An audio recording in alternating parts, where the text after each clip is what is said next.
Obsession is a dangerous concept. Obsession can lead you down paths one should never walk upon.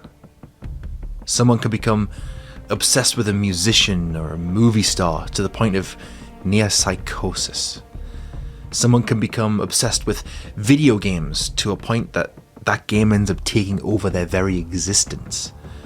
Heck, someone can become so obsessed with something as mundane as coffee that it becomes a thing that they believe they can't function without, bordering on addiction by way of self-conditioning. Someone can become so obsessed with an idea, idolizing those that have come before them who have acted upon that idea. With an endless supply of material available on the internet, and with the right know-how and the right psychological frame of mind, they can become obsessed with certain individuals as well. But what if that person is also obsessed and obsesses over the idea of murder? This is the story of the murder of Brianna Ghey.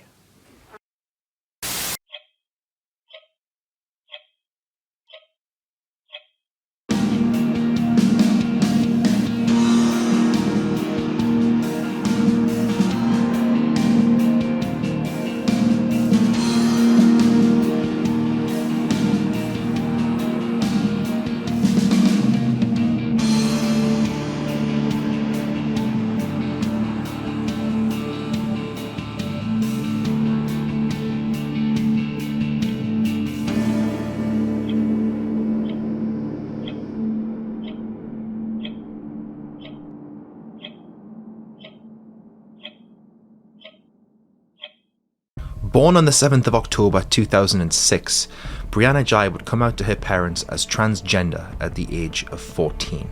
From there, it wouldn't be long before Brianna would begin the transition process, and she would receive full support from both her mother and her school. Even though she had the full support of the school and the staff, children on the other hand, they're a whole different ballgame, as Brianna would be the victim of bullying throughout her time at Birchwood Community High School in Warrington. And that's despite the fact that Brianna was always wanting some kind of attention, having witty comebacks and one-liners, and generally being kind to other pupils, as well as always wanting to make people laugh. Brianna, like most of us, was a dreamer. She had aspirations of fame and fortune, and with social media right there, she was constantly posting to TikTok. It didn't matter where it was, whether it be in her bedroom, the school toilets, or even in school classrooms. Brianna would set up her phone, record and post content of herself to the app, with a few of her videos blowing up, something her mother Esther said made Brianna so excited. And even though she was on the receiving end of some unfortunate trolling, the 16-year-old didn't care. She would pay more attention to the like count and the positive comments more than anything else. One piece of content that Brianna would absolutely love to post was hair and makeup tutorials, something that she had a deep connection with, so much that she was actually accepted into a local college, subject to her GCSEs, to do that as a career, something that the head teacher of her high school thought she would have excelled at. In the days leading up to her final day, Brianna would make a post to TikTok, stating that she had been excluded from school for unknown reasons. But what she didn't know was that just across town, two of her fellow pupils were planning something so sickening that it raises far more questions than answers. On the 11th of February 2023, Brianna would receive a message from a friend asking her to meet her outside of a library.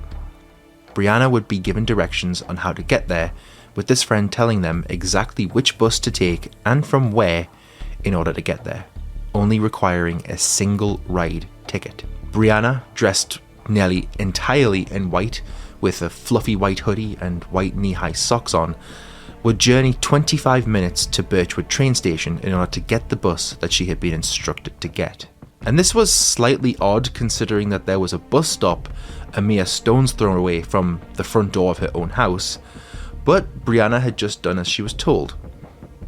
But this would actually be a big step for Brianna, because she'd never done that before. It was actually something her mother worried about for the future with her due to start college later that year. Once she boarded that bus, she would send her mother a text message, and the anxious teen would say, "I'm on the bus by myself. I'm scared." And the reply she got from her mother was, "That's well good." Obviously, she had never done anything like this before, and with her mother's worries for the future, this was actually a very good sign. But it's believed that that message that she got from her mother went completely unread. Obviously, Brianna, most likely as a combination of nature and because of the bullying that she'd received since beginning her transition, was quite a timid person, despite being described as an extrovert. And personally, I can fully understand that. I may come across as an extrovert when I'm in public with friends, or at least when the atmosphere is comfortable. But still, in reality, I'm actually extremely introverted, and I've just got waves of anxiety that just wash over me at the most inopportune moments. Like, when I was around the same age as Brianna, I couldn't even walk into a shop and buy something. For some reason, the act of handing over money to someone, I could not do it. So I'd have to give the money to my pals to make them do it instead, or my parents or something like that. I physically couldn't even go into Clinton's and buy a birthday card. So I get it. But the complexities of a person, they're not ever really on show for everybody to see. Take Brianna as a prime example of this. Not only had she struggled with her own identity for most likely her whole life and struggling with anxiety, but she was also suffering from an eating disorder, she was self-harming, and she was also struggling in general with her mental well-being. And considering all that, and this has just dawned on me right now, this is probably why she was chosen. At around 10 to 2 in the afternoon, Brianna would meet up with the friend who had been messaging her. And when she got there, she would see that her friend had actually brought along a friend of her own. Now, for the purposes of this story going forward for the time being, these people will be referred to as the friend and the acquaintance at first. Brianna had actually never met the acquaintance before, and during their time together, the two barely exchanged a word together. The three of them would make their way through the town, passing by a Sainsbury's that the friend and the acquaintance had just visited earlier in the day, making a purchase of some meal deals, I believe, before taking a turn down an alleyway by a Thai restaurant. And this would be the last time that anyone would see the group together in town, the hour just passing 2 o'clock in the afternoon. The group would then make their way into Linear Park. And Linear Park isn't your typical park. It's not an expanse of grass with trees surrounding or anything like that. It's actually a long and narrow foresty area that follows along the path of a former and now disused railway line. And there are two paths to it, one which is higher than the other one with benches dotted along the whole thing. Now obviously this is early afternoon, so there's going to be people there, and some of them actually saw the group walking together. And one witness who had been playing with his children said that he had darted into the tree line to hide because he was playing hide and seek with his kids. And while hiding, he could see the friend and the acquaintance looking for him to see where he'd gone. Nevertheless, the trio would press on for about a mile, Snapchatting the journey as they went. Brianna, at some point after that, would send a message to the friend saying that she was way too anxious and that she was just going to wait where she was until "we have drugs, lol." As it transpires, Brianna and the friend had organised this meeting to experiment with illegal substances at the suggestion of the friend, and this was something that had been messaging about for a while. And at the time, the friend was allegedly messaging her dealer, with her sending messages to an account named Rowan.init1. And this is where the narrative turns. There was no dealer. This Rowan.init1 didn't exist. It was a fake account set up by another friend of the friend. And Brianna actually caught onto this because she would message another friend at around 2:30 in the afternoon saying, "I think she's pretending to have a dealer." And she would be right, because the friend was actually messaging herself as the fake dealer. At 6 minutes past 3 in the afternoon, Brianna would send a message to the friend saying, "Girl, where are you?" Mere seconds later, everything that had just happened on Snapchat would be erased. You see, that's because in the time between 2:30 and 6 minutes past 3, the friend and the acquaintance's plan would come to fruition. Brianna would become the victim of a sustained, violent attack at the hands of the person who was supposed to be her friend and the acquaintance. The hunting knife that the two of them had brought with them would be used to stab Brianna a total of 28 times, focusing on her head, neck, chest, and back. The message that was sent at 3:06 was not sent by Brianna. It was sent by her murderer as a way of establishing an alibi. Just minutes after this took place, a dog walker would make their way down the path, and they could see one of the murderers bend down as if attending to a dog, before they swiftly walked off in the opposite direction into the opposing tree line, and then from there they would begin running away from the heinous crime that they had just committed. The dog walker, obviously curious because she'd just seen someone bend down as if attending to a dog, but then they didn't have a dog when they left. So she would make her way down to where they had just been, and once there she would discover the absolute horror that the two had just left. And I've listened to the 999 call. I'll see if I can source it again. Lord knows where that link's gone. It's exactly what you think it's going to be. It's exactly what you think it's going to be. And before we carry on, actually, I just want to point out as well, these are teenagers we're talking about. The murderers at the time were both 15 years old. Just before 3:15 in the afternoon, the dog walker would dial 999 and ask for the police and an ambulance, stating that she had just seen people run away from the scene that she'd just uncovered. Once there, the paramedics would declare Brianna dead at the scene. But in any plan of a nefarious nature that is set out like this in the UK, the perpetrators, they never really seem to take something into account, and it's very important. Surveillance cameras. There is an estimated 1 camera per 13 people in the UK. There are around 6 million cameras all across the United Kingdom. And that's only going to grow exponentially with the advent of Ring doorbells and Google Nest doorbells, and also just surveillance cameras in general, that you can get some on Amazon right now for dirt cheap, and they're so easy to use. So that 6 million number, that's going to skyrocket in the next few years. Surveillance cameras would capture the now on the run murderers leaving the park as they went back the way they had come. And along the way, the two murderers would actually be seen in the police response dashcam footage. In that, they're just walking and looking completely innocuous. They're not running, they're not in any sort of rush, they're just walking. However, and I don't think this has actually been brought up at any point, but in that dashcam footage, they don't turn around and look at the police car. It's blaring its sirens, and I would say 999 times out of 1,000, if anyone hears that familiar sound, they're going to turn towards it. Unless, you're wearing headphones or something. So it's almost like in trying to stay calm and be cool under the pressure, they overdid it, at least to me. Now, obviously, the pair, as they were walking off, they were still in possession of a very, very key piece of evidence, Brianna's phone. And as such, the phone would get dumped near to the house of her murderer.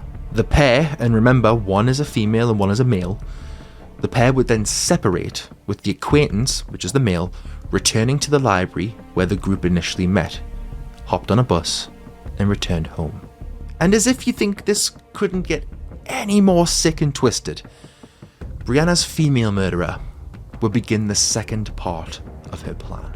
She would send messages to Brianna's phone, the phone that she had just dumped, remember, as a means of making herself look innocent. The messages that she would send would read, "Girl, is everything okay? Some teenage girl got killed in Linear Park. It's on the news everywhere." And, "Why did you ditch us for some random man from Manchester? Like, WTF, that is so fucked up." This is a clear attempt at misdirection, but also in completely underestimating the police. This person would even post a photo of Brianna to his Snapchat story with it captioned, Brianna was one of the best people I have ever met and such an amazing friend. It's so fucking sickening what got done to her. And at the top of the photo, accompanied by a dove, the picture said, "Rest in peace." This is unhinged. At the same time, or at least around the same time, the acquaintance a few miles away will be looking things up online via the Crown Prosecution Service's website. And he was specifically looking into the Data Protection Act and what could and could not be done to someone who either supplied or withheld information from the police. Because you see, this whole ordeal wasn't some sort of spur of the moment thing, a quick plan put together because of someone being slighted or a rivalry of some kind. This was a meticulously planned hate crime. The girl and the boy would exchange thousands of messages with one another in the weeks leading up to their evil crime.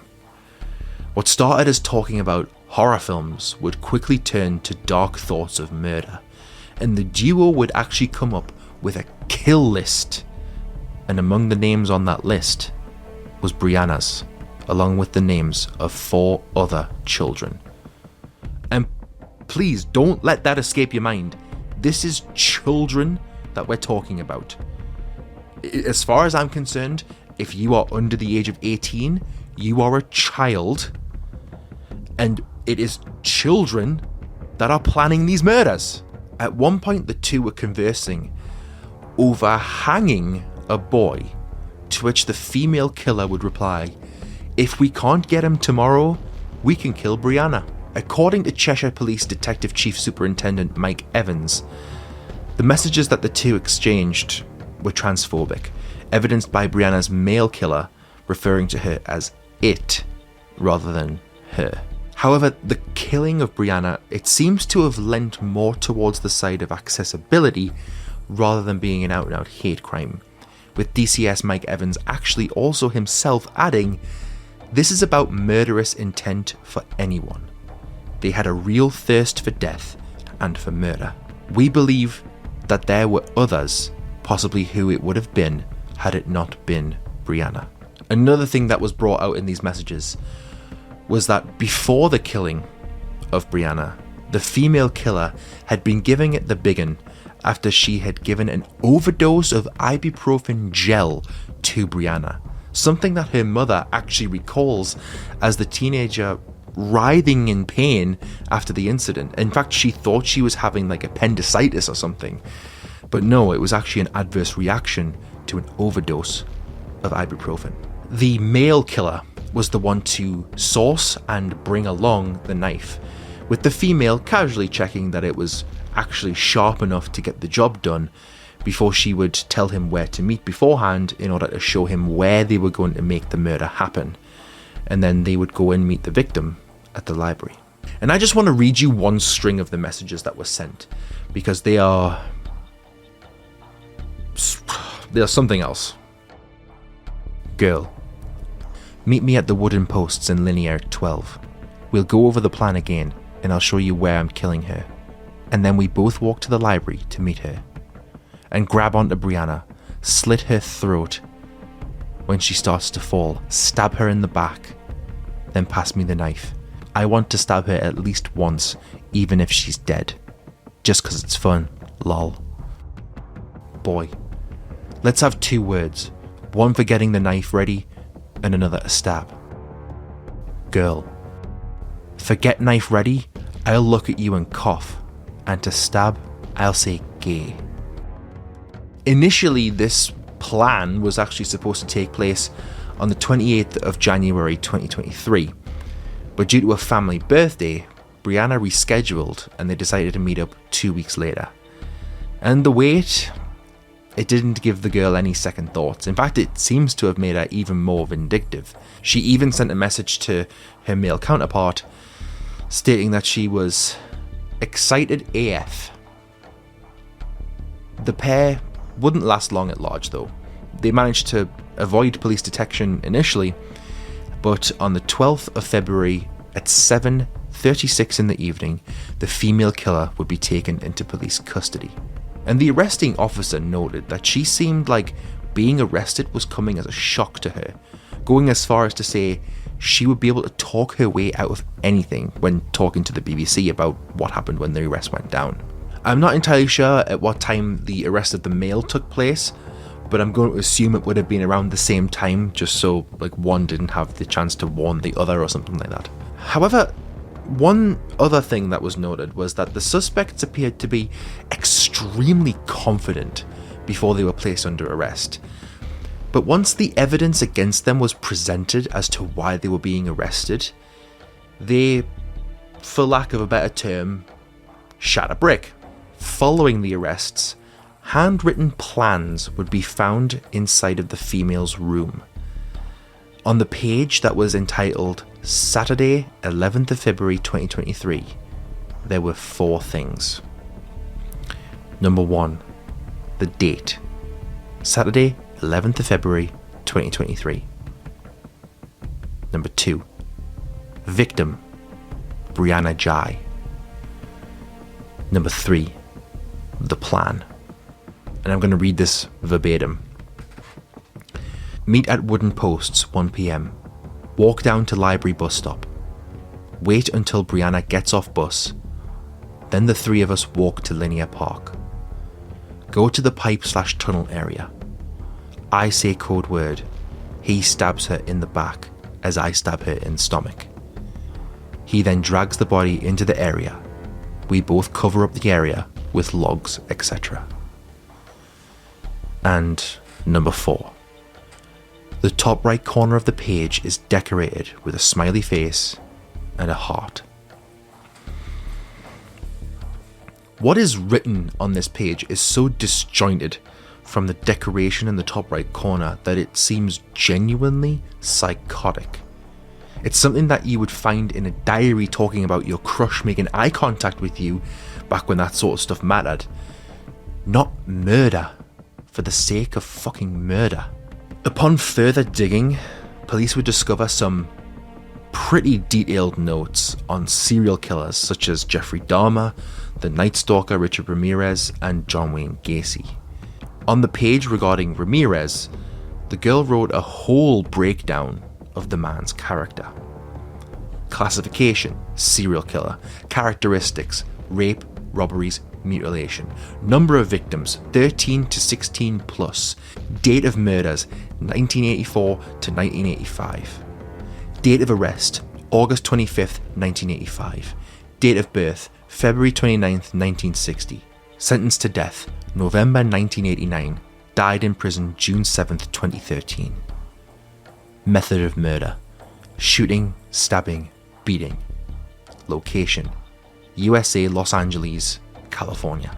Another entry in this sort of diary of horrors was entitled Types of Serial Killers, and that page was a numbered list. When the camera dies and you don't realise, let's start this again. Number 1, organised. Number 2, disorganised. Number 3, organised and disorganised. Number 4, crime spree. Number 5, mass murderer. Number 6, psychopathic sexual sadist. Number 7, custodial. Number 8, psychotic. Number 9, organised crime. And number 10, copycat.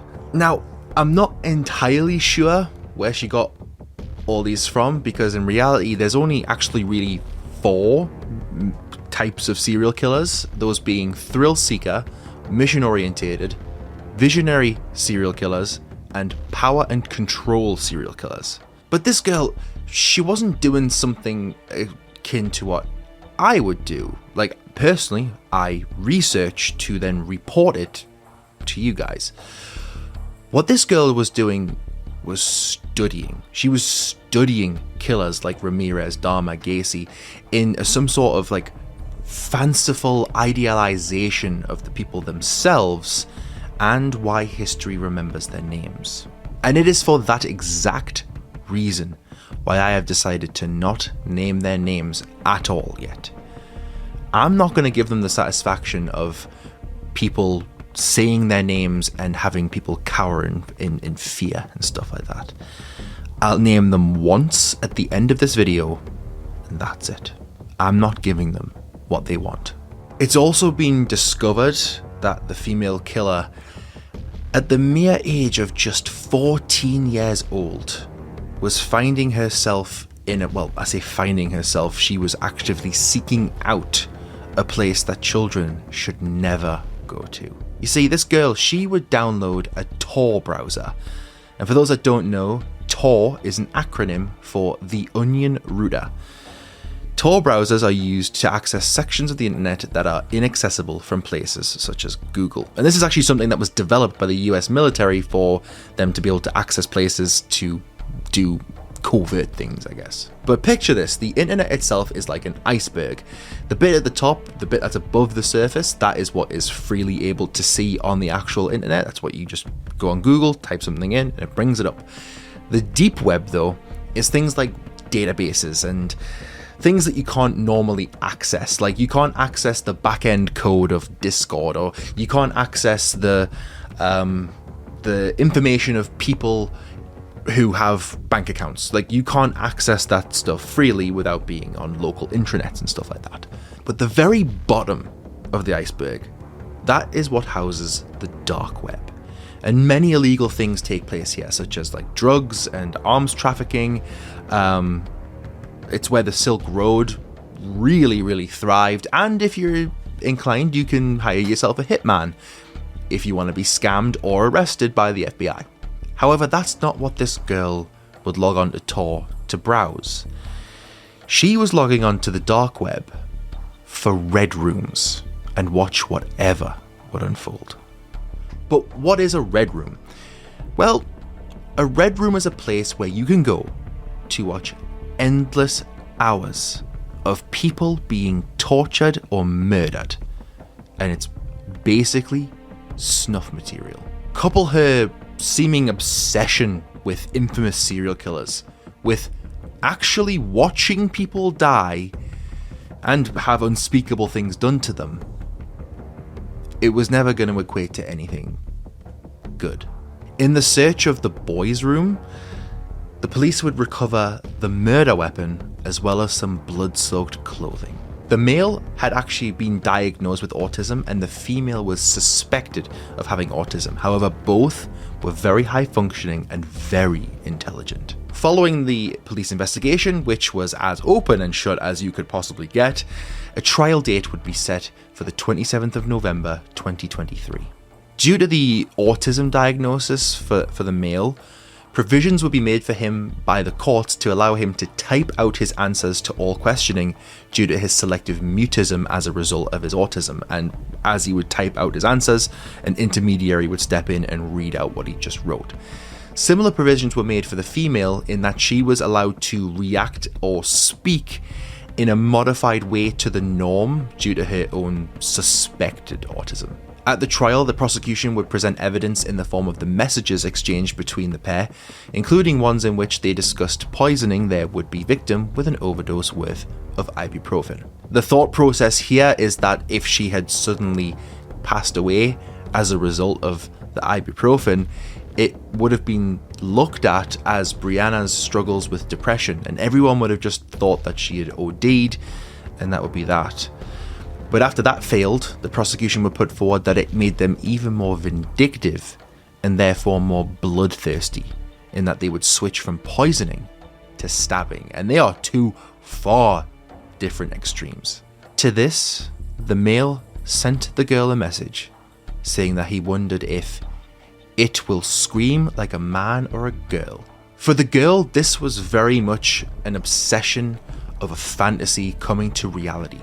While for the boy, there seems to be some sort of deep-seated hatred for someone that he'd never met before because she was transgender. However, the girl does also refer to Brianna in a transphobic manner throughout some of the text to the boy, despite the police finding stacks of evidence that this person was concerningly obsessed with Brianna. I'm going to read you a string of text messages the pair exchanged that I heard in a BBC Sounds File on 4 episode that covered this case, and forewarning, this is heartbreakingly shocking. Girl: I'm pissed. Brianna's just last minute said she can't come because it's her stepdad's birthday dinner. Let's kill her tomorrow at 6 p.m. Boy: I can't because it's a school night. Girl: I don't want to wait. I just want it to die so badly. I want it done ASAP. I want to see the pure horror on her face and watch her scream in pain. Boy: all I want to see is what size dick it had. What part of the body was you going to keep? Girl: part of its flesh and an eyeball. I really want one of those eyes. They are pretty eyes.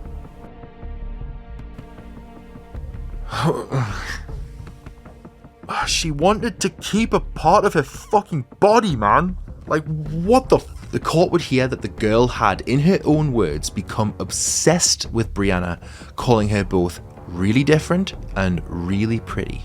When it came to the defense, both the defendants would put forth separate defense cases, and in a tactic very befitting of children, they blamed each other, with the main argument being that they were just an accessory to the murder for the other person. On the side of the male, they alleged that the female told him to bring a knife and that she was the mastermind of the plan, but that he thought nothing would actually come of it since she was always talking about murder and nothing happens. He claimed that he watched the girl stab Brianna to death after turning around, having just been in the forest taking a leak. And it's also said that he absolutely held zero animosity towards Brianna for her being transgender. In the end, the defense for the male would accuse the female of manipulating him and taking advantage of him with his autism in mind.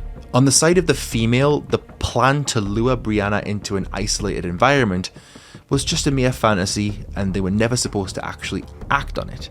Something which the male had apparently never got the memo on and stabbed her to death anyway, leaving the female in shock at what had just happened. She also claimed that she never made any attempt to stop her male counterpart because she was scared of him, labeling him as a sociopath. And remember the blood-soaked clothing that was found in the boy's room, as well as the bloody murder weapon?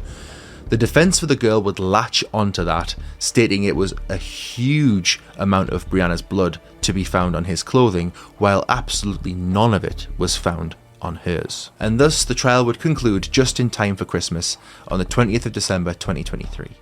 The jury would leave the court, and just a short 4 hours and 40 minutes later, they had come to a decision. The day after, the judge ruled that the pair would not be entitled to their anonymity during their sentencing, which was to be held in the new year, something which is fairly rare considering their ages. On the 2nd of February 2024, the sentencing would be handed down at Manchester Crown Court by Mrs. Justice Amanda Yip. It was here that we would learn that the male's autism was only mild and that the female didn't have autism at all. Instead, a psychiatrist's assessment deemed her to actually have antisocial personality disorder, playing that Uno reverse card on when she labelled him a sociopath. The female would be handed a life sentence with the possibility of parole after a minimum term of 22 years in prison. The male would be handed a life sentence with the possibility of parole after a minimum of 20 years in prison.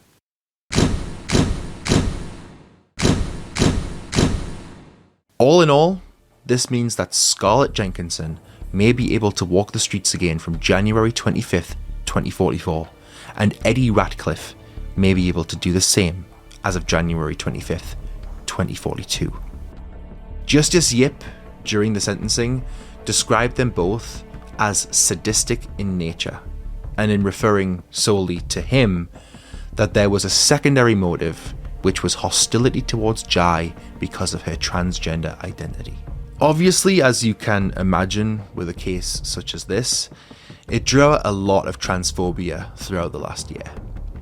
Some outlets were criticised due to misgendering Brianna and dead-naming her, not to mention that social media was just awash with members of the public just outwardly expressing their transphobic views on full blast. But just take the fact that she was transgender out of the equation for a second. Someone, a living, breathing person, someone's child, was murdered. And while, yeah, the murderers, they were transphobic, him more than her, but they were still transphobic. But look at the bigger picture. They just wanted to kill. If it weren't Brianna, it was going to be someone else. Remember, they had a kill list, and who knows, if the ibuprofen method had have worked as they had intended it to, maybe we would be talking about a double act of serial killers right now instead of just murderers. Someone's child is dead, and using that to further your own agendas is sickening. And to that end, I would like to name someone who should be fucking ashamed of themselves. Rishi Sunak. Do you think that if all of the parents of the children of Sandy Hook or Columbine were in a room and the president, knowing full well that they were there, would make a callous joke about how guns don't kill people? That man is making a mockery out of this country. And the sooner he's fucked off, the better. In speaking with the media following the trial, Brianna's mother, Esther, would state that at first she had sympathized with the defendants, saying that they had not only ruined her family, and everybody else who knew Brianna's lives, but they'd ruined their own. But that sentiment would very quickly change during the trial, describing them as remorseless. She also said, "To now know how scared my usually fearless child must have been when she was alone in the park with someone that she called her friend will haunt me forever." Not to mention the fact that Esther is a far better person than I would ever be, because she also said that she would have empathy and compassion for the families of the perpetrators, saying they too have lost a child and must live the rest of their lives knowing what their child has done. She would go on to mention that she would be willing to speak with the mother of the female and that she didn't blame the mother for the acts of her daughter. I, on the other hand, beg to differ there, because if you are allowing your child, and I know it's difficult, I know it is, but if you are allowing your child to browse the internet completely freely in the way that this girl was allowed to, that's on you. She was in fucking red rooms, for fuck's sake. I'm not saying you have to be Big Brother and surveil them 24/7, but you need to check in. You need to look at their history at times because, and yes, I know kids these days know what incognito mode is, but it doesn't change the fact that you can look at what has been going through your router as traffic. And if you see a fucking link ending in .onion, that should send fucking red flags. But again, Esther is a much better person than I am. The day after the sentencing took place, the court said that this whole thing was a case in which dark thoughts and hateful messages became enacted in real life. Personally, I think the murderers were influenced by each other. They found someone who was like them, and then they managed to spur each other on to the point of making a mere fantasy become a reality.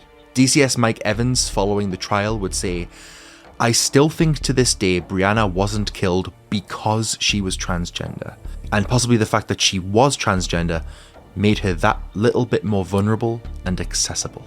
And I think overall, I think he's right. The two murderers even stated that they had another target in mind. I mean, they said they were gonna friggin' hang someone, but then they decided to quickly switch to Brianna when that plan fell through. And after all was said and done, I think the sheer outpouring of grief along with tributes to this innocent child, I think it far outweighs the hatred that this case kicked up, and that's at least something. And while, yes, it does seem that the male harbored some transphobia in his mind, that notion is almost non-existent in the case of the female. I will say she does refer to Brianna as it a few times in her messages, but that seems like it comes off the back of him saying it. So I don't know if it's purely transphobia on her part, but again, it's mostly obsession. For her, this was about an opportunity.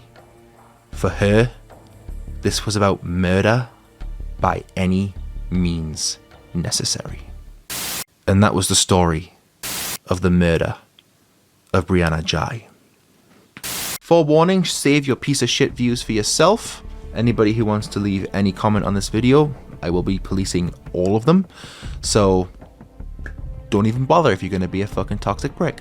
And again, I think Esther is a much bigger person than me because You have a responsibility as a parent to make sure that you know what your child is up to without overstepping boundaries or denying them their privacy. But when you fucking end up murdering someone, you could have the topic of conversation should be you could have done more. But yeah, countless lives ended because of some twisted fuckers. Yep. I also think I made the right decision in not naming them properly, so I will not name them again, ever. It genuinely does seem fairly obvious that the girl wanted to be remembered, because let's be real, off the top of your heads, people in the know, how many female serial killers can you name? 2 at most, usually. Anyway, thank you for watching, guys. Don't forget to leave a like if you like this. And don't forget, there's nothing wrong with finding comfort in the death and darkness.